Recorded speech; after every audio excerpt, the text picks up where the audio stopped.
చంద్రబాబు ఇంటికి ఏడ్చుకుంటూ వచ్చారట మంత్రి రోజా. మంత్రి రోజా పరిస్థితి గురించి మరి ఎంత చెప్పితే అంత తక్కువే అవుతుంది.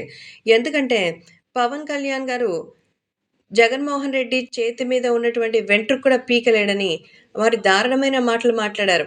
మరి ఇప్పుడు ఏం చేస్తారో ఒకసారి ఊహించుకోండి. అంతేకాదు పవన్ కళ్యాణ్ కుటుంబ సభ్యుల్ని అవమానించారు. చిరంజీవి గారిని సైతం నోటికొచ్చినట్టు మాట్లాడారు. సహాయం చేయడం మెగా ఫ్యామిలీకి తెలీదని చెప్పారు. ఎవరైనా నవ్వారంటే ఇంకా దేంతో నవ్వాలో కూడా అర్థం కావడం లేదు. అలాంటి పరిస్థితులు కల్పిస్తోంది రోజా. మరి చిరంజీవి గాని, పవన్ కళ్యాణ్ గాని ఎవరికీ సాయం చేయలేదంటే బహుశా ఆమెకి ఈఎన్‌టీ ప్రాబ్లమ్ అనుకుంటా. వెళ్ళి ఆ చెవులకి, కళ్ళకి రిపేర్‌లు చేసుకొనొస్తే బావుంటుంది. ఎందుకంటే ఇండస్ట్రీలో సహాయం అనేటువంటి ఒక మాటని అనుచితంగా అయితే ఎంతమంది చెప్పినా వినకుండా ముందడుగు వేయించింది చిరంజీవి గారు. మరి తనని పాటించింది పవన్ కళ్యాణ్.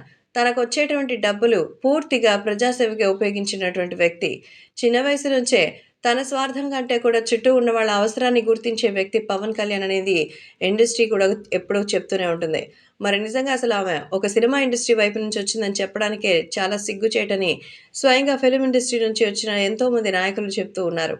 దానికొక పద్ధతుంటుంది. అది ఏమీ లేకుండా చేసిన ప్రతీదీకి మరి తందానాని ఆడాలంటే అది పవన్ కళ్యాణ్ కాదు.